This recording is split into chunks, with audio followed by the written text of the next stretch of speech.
Welcome to Kibbe on Liberty. The Free the People staff have taken over the show for a special Christmas extravaganza. And I'm not responsible for what's about to happen. Merry Christmas.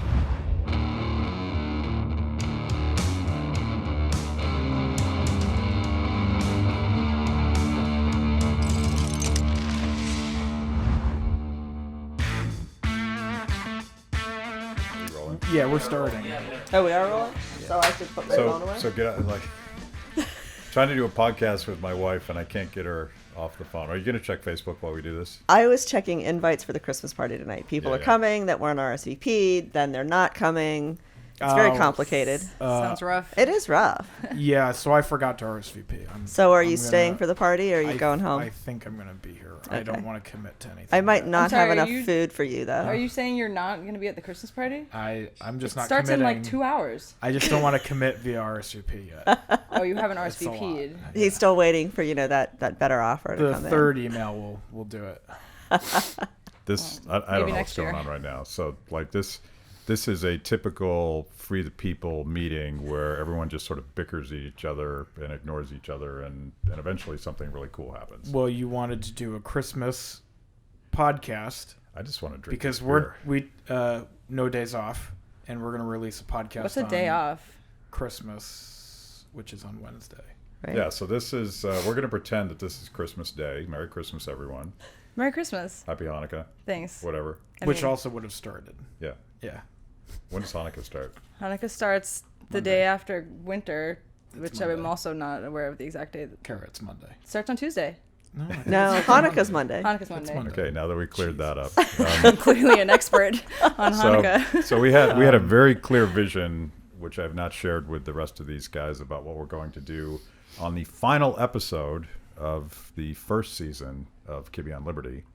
And these guys, most of whom you've met in some iteration or another, are the Free the People team. This is the rest Kara's, of the Free the People team is right behind the cameras here. This is Kara's first time on camera. Really? I mean, I think she was on an episode of I was on actually season 1. Yeah. Oh, season 1. Oh, that's right. But not this year. Not like mainstream KOL. But not 2.0. Right. 2.0. Season 1, 2.0. Not the podcast version. Right. And we have just spent a entire day sort of figuring out what we did right in 2019. Is it 2019? It's 2019. Yeah. And planning the huge shit that we're going to do in 2020, and it's going to be awesome. But I don't really want to talk because there's all these cool beers. I went out and bought every Christmas beer I could find. What do you have? Can you describe them? The most exciting one is one that we actually brought back from Vermont, and it's called El Jefe. All right. Yeah, so let's talk about this Vermont beer. So Matt said that we were going to go out to Vermont for this really cool Christmas weekend to cut down our Christmas trees, like this one. But it was really just an excuse to go to all of the different microbreweries in Vermont. So it was a little bit of a bait and switch. Ooh, it's dark. Is that a cat in a Santa hat? It is a cat in a Santa hat. Just checking. You'd be surprised to know that if I see a can of craft Vermont beer with a cat and a Santa hat on it, I buy it. Well, I buy all of it. Shocked. I think that there's a relevant Free the People, Kibbe on Liberty, whatever story with the Alchemist, the brewer of these beers. I believe was it last year? 2018? Matt, you forgot the Flying Dog We also Christmas have beer. Oh, shit. It's out in the garage. Well, keep talking. I'll be back. Well, okay, but I can talk about the Alchemist, actually. So we went out there. What were we doing in Vermont? It was... Oh, we were filming with, buddy, Paul. Yeah, Paul, He was a state rep in Vermont, and we did a series of profiles on individuals. Joel, we did one on Joel when he ran for mayor of his town, Joel Davis. On our we team. did one about Christine Stenquist, who is a activist out in Utah doing medical marijuana stuff. And then we did one about Paul Dame, who was a member of the Vermont state legislature. Right, he was a libertarian in the Vermont legislature. Yes, Ron Paul guy, interesting, story there. But we were out in Vermont filming that, and you can't go anywhere with Kibbe, and if there's craft beer around to be had, you're going to drive through the snow for as many hours necessary to go get said craft beer. It's usually worth it. I'll be Yeah. honest. So, but this one, the Alchemist, is literally next to a grave, like a graveyard.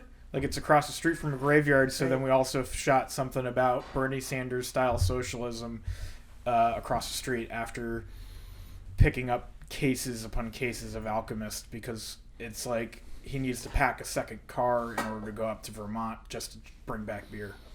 I think I need a beer after that. Am I remembering story. that right? You Yeah. are. Yeah. So we We have. found a haunted bridge too, which was nearby. Yeah, it was scary and cool all at the same time. But so we have one beer that Terry pointed out I didn't have is a beer called Family Drama, an Imperial Pilsner from our friends at Flying Dog. Imperial Pilsner? I would have that. Yeah. Okay. I want the next one of those too, please. Yeah, I'm not gonna commit to a full one of any of these because I'll be drunk in 5 minutes. Okay, who wants a beer? What do you want? So we have, and Heady Topper you Well- really shouldn't have.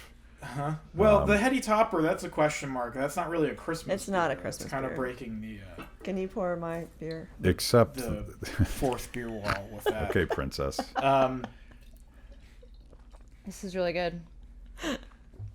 So I will play the Kibbe on Liberty drinking game rules throughout this. So Oh, Okay, well, we all You have a described beer. Share them with the you rest of described us. the Kibbe and Liberty Yeah. drinking rules. So actually, Cheers. so I think that in the comments people have it's like if Kibbe says something about Mises, but I have at least 20 other things. Hayek, that's a favorite. Hayek pet peeves of mine that Kibbe. Well, when he says Mises, Hayek. Well, no, those are two not even. You have so specific many enough. pet peeves, but why don't this isn't Can we do- These are this do an isn't episode Festivus, of- but why yeah. don't you just for go for it? 2020, if you want to add more things to the Kibbe on Liberty podcast drinking game, here are the things. If Kibbe says, this interview really a bucket list item, bucket list item. drink, That one's good. because there are a lot of things on his bucket list. It's Honestly, being with you guys is kind of a bucket list thing for me right It's now. happening Well, right here now. we go. Cheers. Cheers. Yeah. Hello. Fuck. sorry. Is disintermediation on your list? Ooh, Yeah, that's a good one. he's kind of. I think he gets tongue tied when he says that these days because he doesn't use it as much anymore. Okay. Because that's not one of my pet peeves. John Perry Barlow, any mention. That's like That's it? that's bad news. I one. stopped doing that when what's his name, founder of Overstock, Patrick Byrne. Yeah. We were talking about the Grateful Dead, and I was just like connecting with him on a emotional, intellectual level. And I said, "Did you ever meet John Perry Barlow?" And he basically said, "Yeah, that guy was an asshole." I'm like, was "But it? he's my hero." So Well, so- that was you guys had like a whole. You guys, I think with old school Deadheads, you guys connect on a different like religious level. yeah. Except on John Perry Barlow, it sounds Apparently like. not. Now another thing that gives you the pet peeves, Yeah. if that's a thing, This is a good is, segue. If you're is- going where I think you're going. AOC. That's what I was gonna Well, mention. it's not just AOC. It's the way you tee up AOC, and let's see if I can do it right. You say, a lot of the things that people like AOC and Bernie Sanders are upset about. There's things that I think that we can agree on, but they like to look at socialism as this is just just people working together and getting along, when in fact it's really something very different. And I think we're just coming at things from different angles. Do I Is use that how that? you Do I tee it use up? that tone too? No, that was my sarcasm tone. That was you mocking my wokeness, Yeah. essentially. Yeah. But is that Is that what wokeness is? Yeah, behind the camera team, is that basically what he does every time? Yeah, Logan Logan's and Trey are thumbs giving up. him the thumbs up. Two thumbs up there. By the way, thumbs up don't record on a podcast usually. Well, Well, I want that's to. why I want to I, know what I Kibbe's shouted pet him peeves of Matt Battaglia are. Probably Well, very Well, there we long. go. There's Long list. I mean, his the Santa Claus that he drew for our Christmas logo That's a pet peeve. seems Well, it's he just seems a little depressed. It's a little he seems dark. kind of a dark and angry Santa, Yeah, I use the word melancholy, but Like, which is what Christmas is all about, really. yeah. Yeah. He's a Santa who's done some crime. But the segue. So I thought we'd bring up AOC I knew you were going and Matt thinks that I'm way too soft on the woke left and democratic socialism and certainly AOC, and you don't really. I don't really pay as much attention. Like, I feel like you give her way too much, like, she occupies a lot more room in your head than I think you need. What, like credit for her popularity? Yeah, she's trending, man. She's big.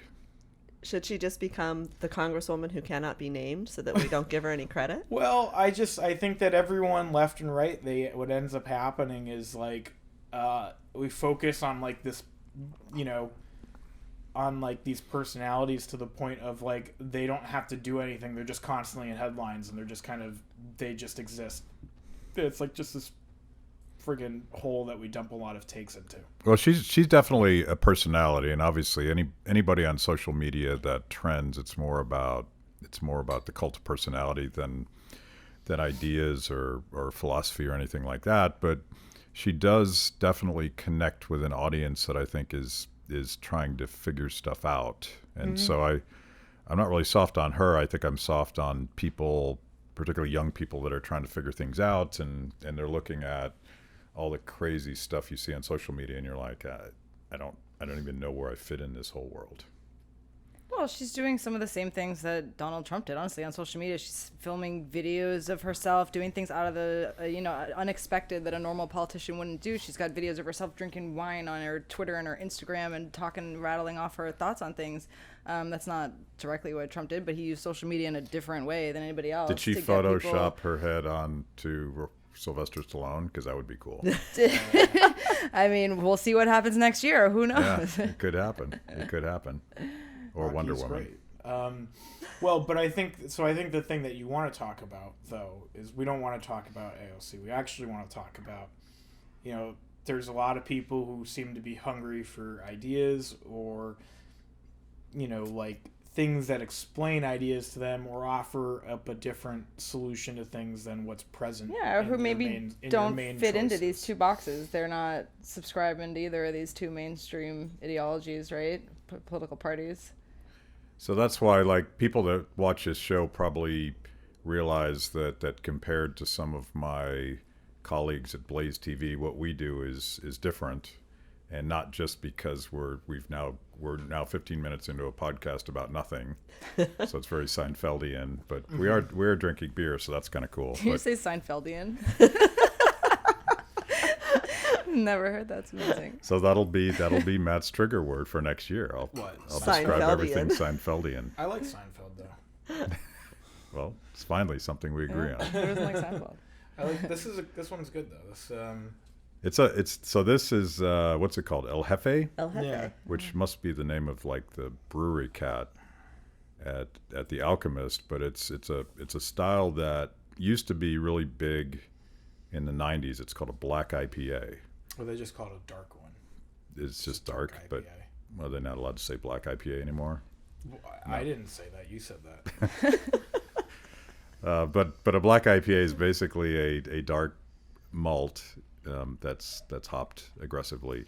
Now, when you were up there picking these up on your annual Christmas tree Vermont trip, were they like canning beers, like while you were over there?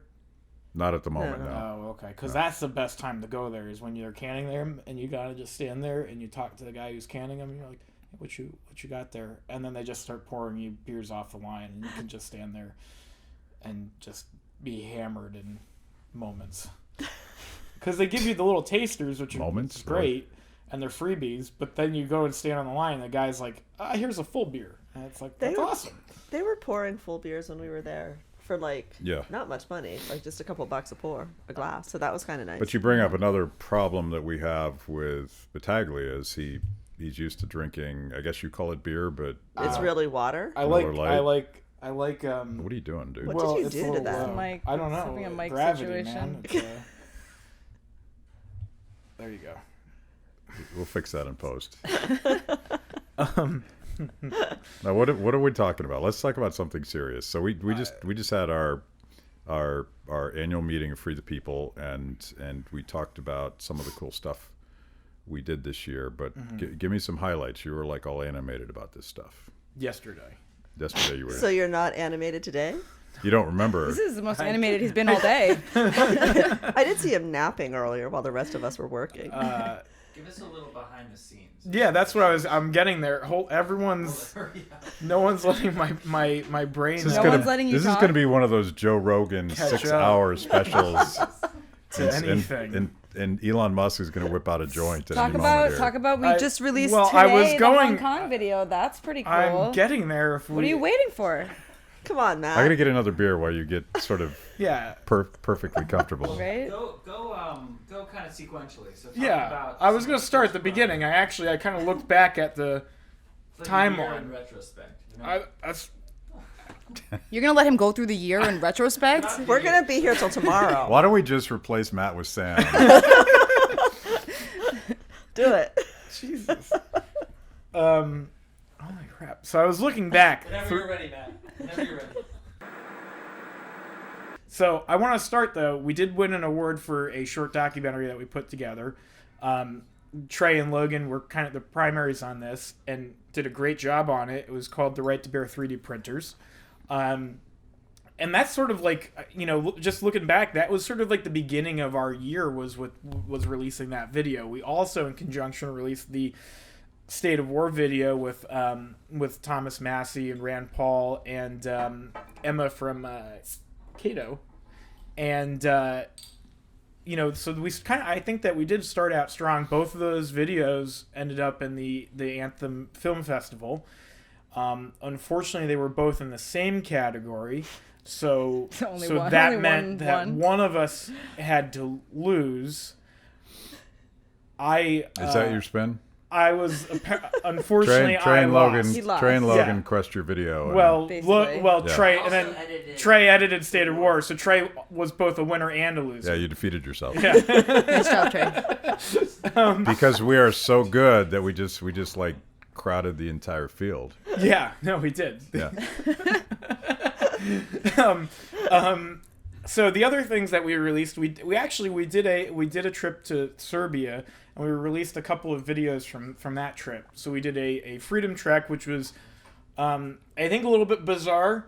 What's a freedom trek? It was basically if we're traveling for something. In this case, it was Students for Liberty. Students for Liberty, and so we were over there, and this was also the trip when we went and filmed a Beers Freedom video with Vladimir. Dogma. Vladimir from Dogma, who did a collaboration with actually our friends from Flying Dog. It all comes back to Flying Dog. It all comes back to beer or Flying Dog or both. And so while we were out there, we filmed basically our misadventures over there, and also some of the history of Serbia and sort of where that area is at in Belgrade.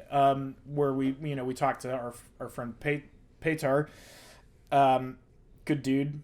He kind of toured us around the city. We ate some food. Well, my favorite part of that video was when you guys were sort of followed, I want to say stalked by an onlooker, and it became almost like a mini horror series for a couple minutes there. That was fun. Watch the video, but you guys were at some dinner or something. I think it's the strangest thing you guys have ever done. Yeah. Well, so And that says a lot. The Serbians that watched it did not like They the didn't- way that we portrayed no. it at all. This looks like a complete horror show. Yeah. Why did you do this? There was a creeper following them. Well, it was funny because y'all were at some We were dinner, working at a dinner. and we kind of realized we didn't fit in. And In so, Serbia? Well, no, at the dinner. Okay. No, So- places where like there were ties, Yeah. I see. jackets, and things like Gotcha. that. Yeah, things that we don't really Right. travel with or have. We ended up on a yacht bar, which was like a local dive bar, which in America is the bar that's where I would drink. In Serbia, you're not so sure. but it was a great time. We actually I loved it there. It was nice. I would go back. How often do you drink at yacht bars? Not yacht bars, but dive bars. It was very divey. But it was like a dive bar, but a Right. boat. On the I saw yeah, the video. on I the mean, and serious we'll link end all of this in the show spectrum, notes though, for the flip sure. side of that video was we did do a video. We went and we met with a historian who basically has been doing the really difficult legwork of going through all of the atrocities that the people of Serbia suffered under Soviet Russia and the communist regime there, and it's a pretty fascinating story because all these records are sort of destroyed or difficult to find or hidden, and all the buildings that were used for all these things have all been repurposed and changed. So we also produced that and released that this year. I want to know. I don't know what was Matt Kibbe's favorite video that we did in the past year. Yeah. Well, before I talk about that was that, early in the year. like I There's think still so. more. We did one about Tito that Matt is referencing, and it was a Socialism Kills video, and we Tito's had, Reign of Terror. It was called. yes, we had some Not the vodka. we had some challenges translating the Serbian professor That's right. into English. So, like from a production point of view, it was like a new thing for us. Mm-hmm. But that was you correct me since you know the numbers. Didn't that perform pretty well? It did. It ended up really good. You guys ended up doing a voiceover for him because it was more effective than just the translation in captions. And that one did quite well. I thought it was very interesting. One of the themes that we've sort of teased out when we study the implementation of socialism in practice that I think is a great way to connect with young kids that love AOC is the fact that under these totalitarian regimes, one of the very first things they go after is speech, and then they go after journalists, and then they go after artists and poets and actors because they are particularly afraid of independent minds. They're particularly afraid of creative types, grumpy artists like yourself, Matt. Mm-hmm. Terrifying. You would be the first to go Yeah. when Bernie Sanders wins the election. Can it happen tomorrow? See what I mean? We'll fix that in post. So I'm trying to make this somewhat useful, but so the original idea, like when we started this podcast, one of the ideas we had was to get various members of our team together, maybe once a month, and do something that was slightly more newsy and just comment on stuff that's happening. Right. I don't want to comment on impeachment because you'll go down your Let's not. Trumpian rabbit hole and get triggered and angry. But you're I just already there. connect dots, man. And there are a lot of You dots just know what's going on. to connect. But let's see, Epstein what was didn't kill himself. the best things that we did this year? It's kind of hard to say because the projects that are coming out as we speak, I think, are the coolest. Yeah, and I was eventually gonna, work my way up to those. I was Eventually. starting. Yeah, Eventually. but we only have an hour to do This this is the Matt podcast. Battaglia hour? So why don't we jump forward to some of these more new things? Because weren't we in Serbia like 3 years ago or something? I mean, was it was looking- in 2019, I was but looking at things that we released. We finally got Really around to well. editing trying that to stuff. work my way up the ladder. So for 2020, let's just do a looking forward, looking ahead. We did actually. So we just released today. So today, not today when you're listening to it, but today It'll be as in 1 week today when ago. we're recording it. So So today, as in last week. yeah, Yeah, that makes total sense. Yeah. right. So we just released a video about the protest in Hong Kong, and also sort of I think that it works nicely as a summary of sort of the NBA protest to now, like what's gone on, why are we focusing on Hong Kong, why is it important to pay attention to what's happening there, and so it's a nice, concise, like 13-minute or so short, and it kind of it brings you through everything that's gone on and is going on there, it's a really interesting video. I think we're pretty proud of it. Quick turnaround, and we actually spoke with a couple people who Simon, who's in it, is from Hong Kong, runs an organization in Hong Kong, and is, lives in Hong Kong, and so had a really interesting perspective on what's going on, was able to kind of really talk about it. We also talked to Lee, whose last name we will not mention, but she still travels in China, right? Because she has that fear. Well, she was born and raised in Mao's China, and right. her story is fascinating. And we had her on the podcast, and hopefully you listened to her talking about her experience under Mao's China and how horrific it was. But all these things sort of point to a really terrifying future for people in Hong Kong. And so this video is just a small part of trying to draw attention to what's happening there right now and why it's important to not let it go to where it could go. I really like. Go ahead. Okay, sorry. I was going to say what I really like about the video was watching the evolution of the storyline. It started with Kibbe on Twitter, where he spends the majority of his life, and he saw some tweets about Lee, who was raising money. There's like 3 Lees in the video, so That's it gets true. really There complicated. Are 3 Lees. So Lee was raising money to distribute free Hong Kong T-shirts at the NBA games because of the NBA protests. So this entire storyline stemmed from that. So it started with talking with Lee and sending Sam out to videotape that and whole interview thing, those yeah. people, and then we were in New York where there was going to be people from Hong Kong and China, so we were able to use that opportunity. And so from the interviews that we did, that's really what helped us develop the storyline. So it started out being about the NBA protests, but then it really highlights China. And I love how it starts with Lee from Hong Kong saying, or Simon from Hong Kong saying, this is really about China being a bully, and it's really about that. The NBA protest was just a small part of it, but it just highlighted, I think, to the American audience what was going on more so than anything else would. Yeah, certainly. And it's like the difference between China versus Hong Kong and Maduro versus the Venezuelan people is that there's a real sort of transpartisan thing about what's happening to the students in Hong Kong. Because China's not really viewed as an experiment in socialism, although it certainly was. It's just an authoritarian bully that is using the power of big government to suppress speech and take away the right to assemble, and to ultimately they're shooting these kids in the streets.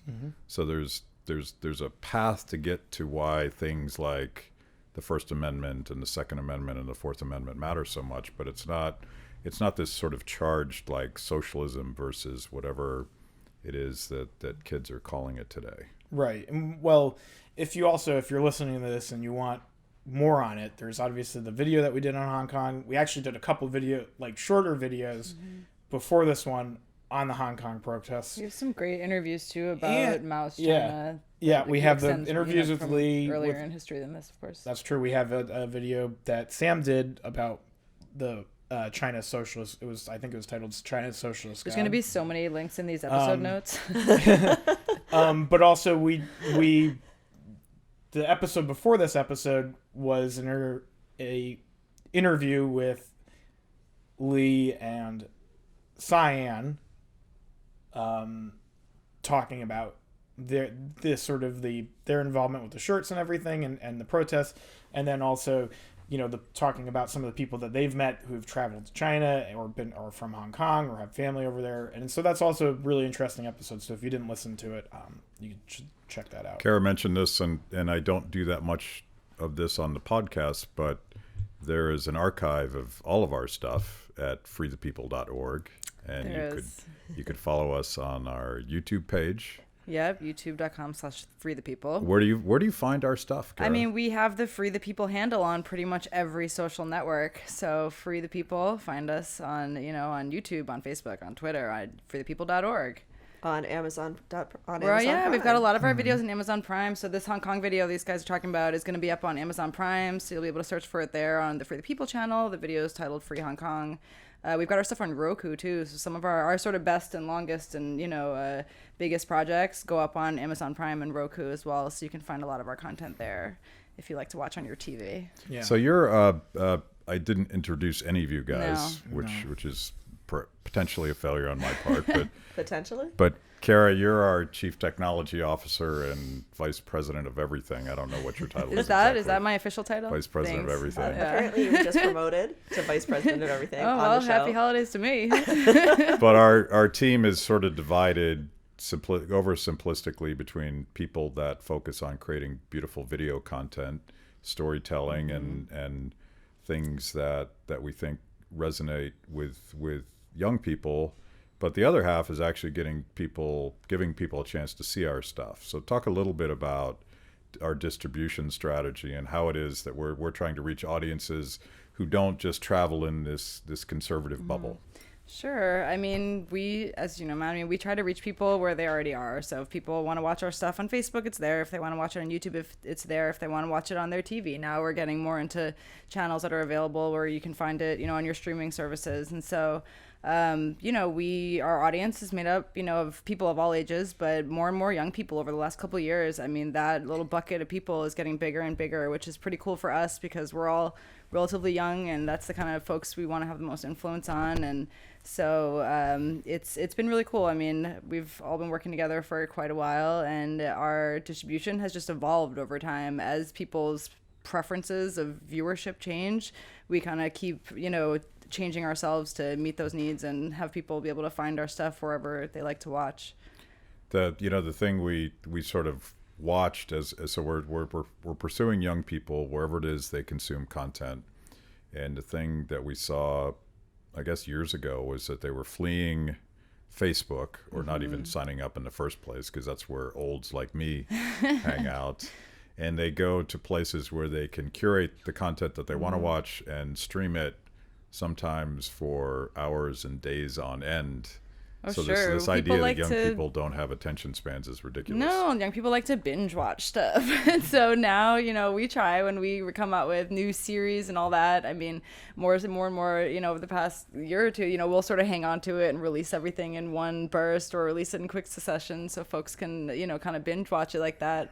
But yeah, I mean, like I said, young people definitely have been more and more drawn to our stuff as we have just been. And I think the more, that we produce the stuff that's less overtly political and more sort of just telling good stories of people. And there's always these themes that underlie it that, kind of reinforce the values that we're all talking about and that we all certainly subscribe to.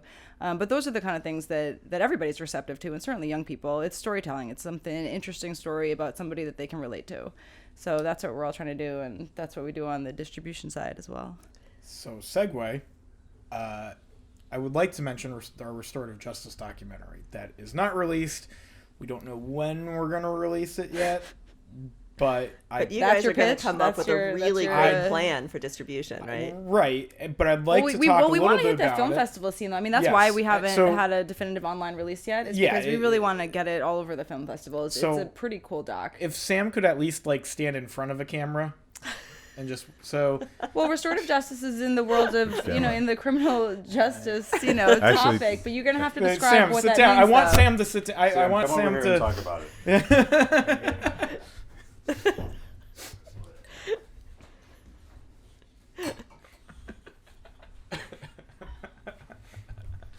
Now I'm running the camera, by the way. Uh-oh.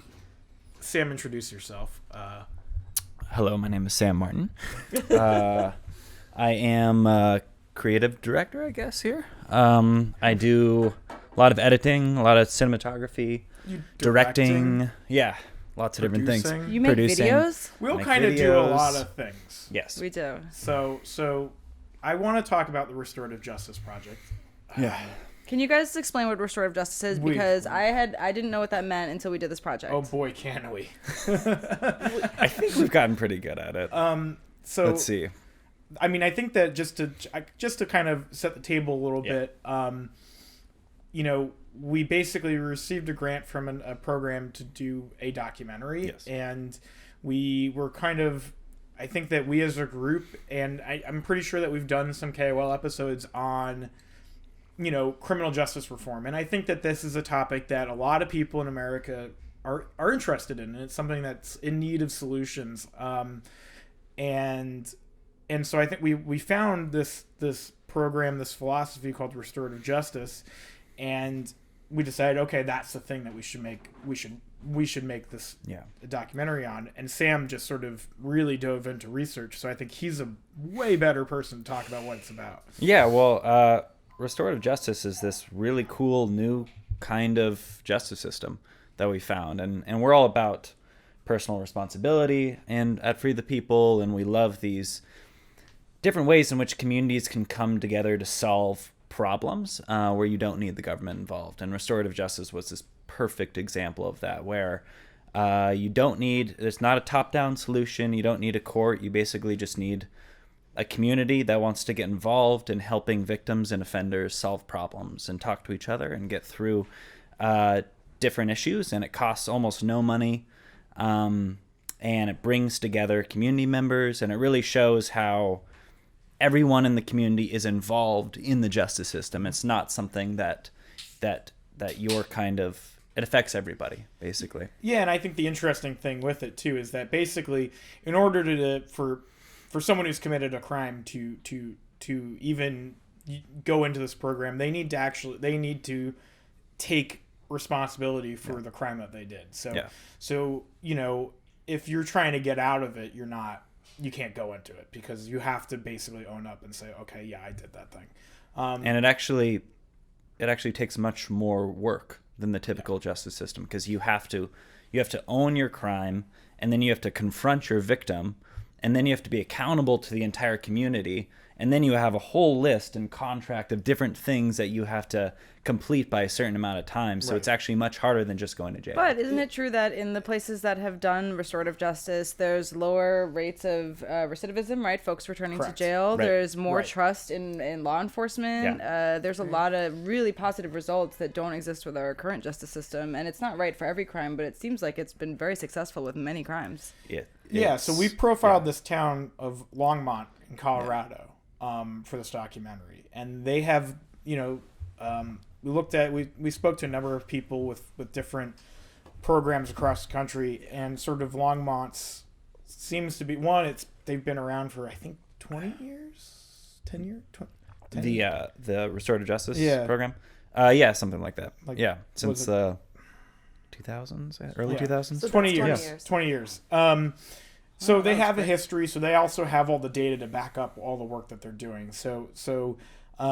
But what's interesting about them, and what I think they contribute a lot of their success with, is the fact that it's a partnership between law enforcement and the community. So, it can't work. One can't really function without the other, and it requires a buy-in from both.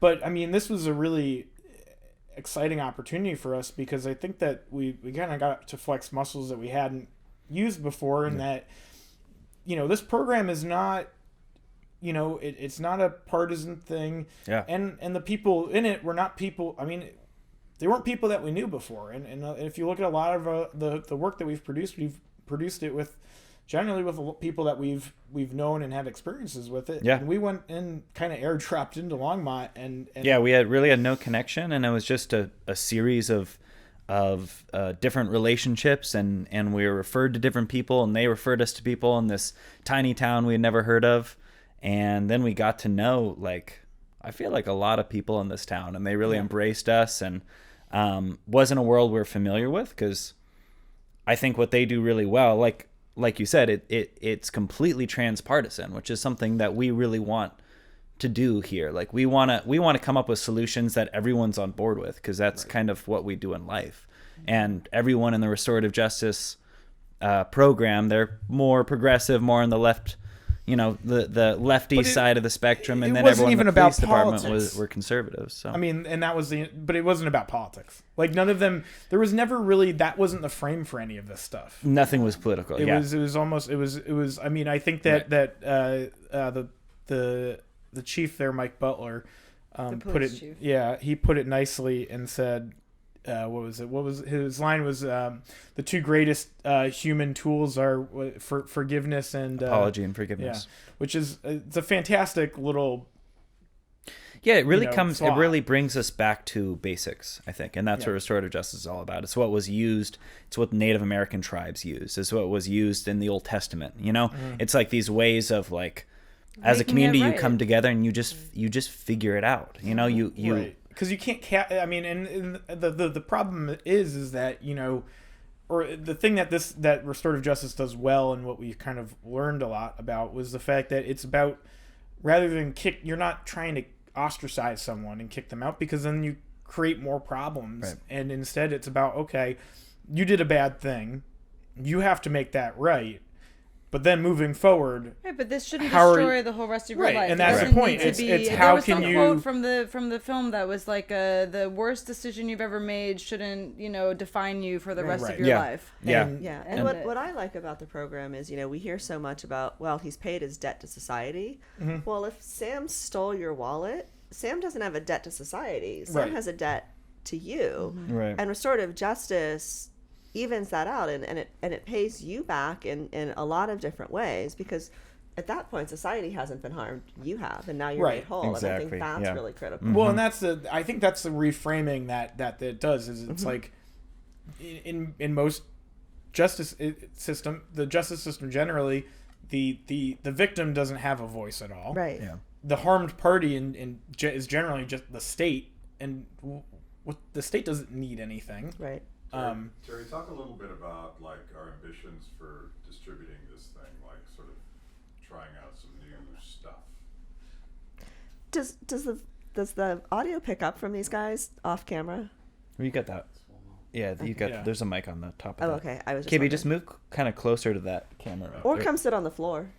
Well, I'll come in next time I need a beer, but let's just talk about the strategy. Yeah. Right. Well, where you Yeah. can expect to see it. Yeah. Hopefully. So we're really excited about this project. I mean, as Matt has talked about, Matt has talked about, this has really taken our team to a new level in what we're producing, and Sam has done a great job. And so we are looking to get out of the traditional means of distribution that we've done, which are great. I mean, social media, Facebook, YouTube, and all that.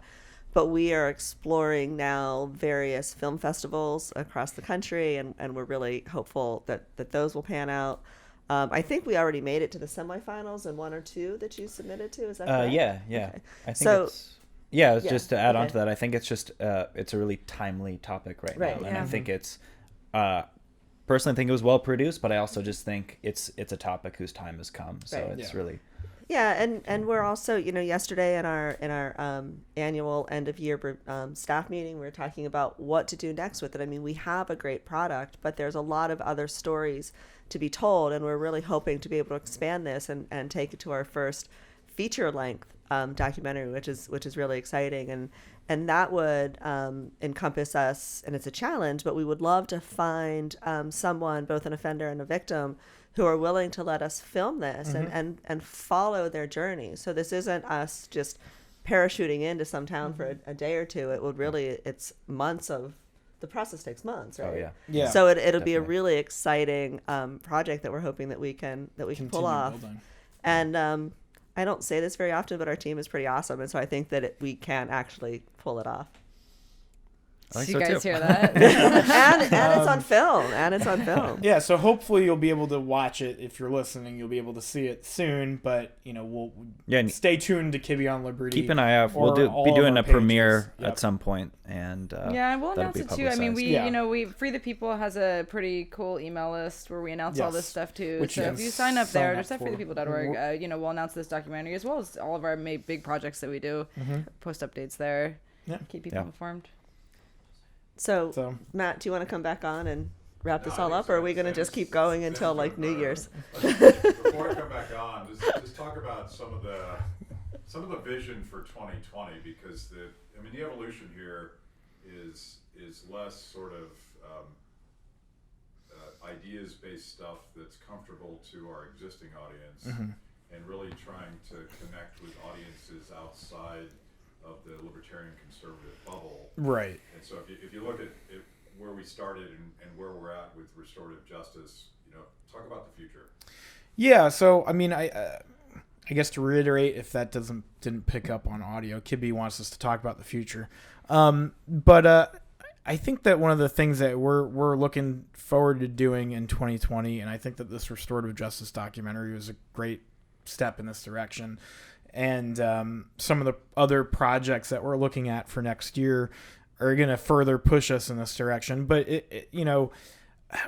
one of the things that's interesting about this, the things that we're trying to do with our I hate the word content because it's such like a diminutive word to use. Yeah, it's just like stuff. Right. Yeah, it's just junk that you just throw out there. But with the videos, the stories, the things that we're trying to put together, the creative work that we're trying to do is take some of these ideas and put them in something that's much different. Documentaries are great, but we're trying to find new ways to tell stories that reflect our values, but are not about, politics or about, necessarily about like stuff that's within the system. Yeah, I think something we've always talked about here is that we all live these principles as best we can. I think, I've always kind of was a libertarian before I knew I was a libertarian, and I think a lot of people are. And that's kind of our philosophy with making videos here and making films, is that we don't want to overlay any strong ideology on top or any kind of teaching or preaching or anything like that. We want to go more in the direction of telling stories that are really compelling and entertaining, probably first. Yeah. And then there's a message behind it that people can figure out for themselves. So I'm going to trigger Matt here, and I'm going to quote AOC. Oh boy. Because she said pretty famously, it's better to be morally right than to be factually correct. This line is actually part of the drinking game. I did that purposely. So. Cheers. But the point that I want to make, which Kibbe probably has made multiple times, but so many people tend to rely on facts when they're telling stories, right, and figures, and conservatives tend to do that a lot. If we enact this program, it'll save this much money. Well, people don't really care about that as much. What they care about is the people that it will help. And so we have to tell the stories. And I just think that libertarians have both the morals and the facts on our side, but we focus on the facts, and we have to focus on the morals and the stories and the people, because our solutions do help people. And we just have to always make that case, and you do that by telling stories about an interesting and compelling. And people. I think we want to entertain a bit. I think we're. You don't want to make boring videos? Yeah, we're trying to make things that make you feel something. I don't think we want to make. What did Marty call Marvel movies, like roller coasters or whatever? We don't want to make theme park stuff. Yeah. But we want to make stuff that makes you think, but isn't a bore to watch. So, yeah. Which, who knows if this podcast was. I think that's something with like the restorative justice thing, and hopefully we'll be moving this direction with other products, is you see yourself in the story, and I think that's like, it's got to mirror life in some way, right? Like we're not teaching you something in particular. Like you find yourself in the story, and then you're moved by it. Right. People come to these conclusions themselves. I mean, we're not trying to. You're not going to move the needle by reinforcing ideas that people already have. There, Right. whether it's just concepts or biases or anything. You don't want to tell people things that they already know. You guys are trying to make people figure things out for themselves. Folks who are, whether they're undecided, liberty curious, libertarian, Republican, Democrat, it doesn't matter. These are values that we can all subscribe to, that by the nature of watching these stories, you sort of, come to the same conclusion of, well, maybe folks can figure this out themselves. Maybe we don't need the government to do this for us. Yeah. And I feel like we got to get to the place of like, we got to get away from taking things away from people, like it actually is an incredibly freeing, obviously, philosophy. We're not about taking things away from people or cutting down or cutting parts of government. You might not be. I mean, it's about All right. Moving on. All right. Sam, your guest spot is done. Oh, Kibbe's, no. Kibbe's Bye. taking the mic back. I was going to take that spot, but then Rourke. No, the Rourke's there. This is sort of Thank you, poetic. Sam. Merry Christmas, everyone. And I apologize Merry for whatever Christmas. just happened. It's all good night. Cheers. Happy Hanukkah. Cheers. Cut.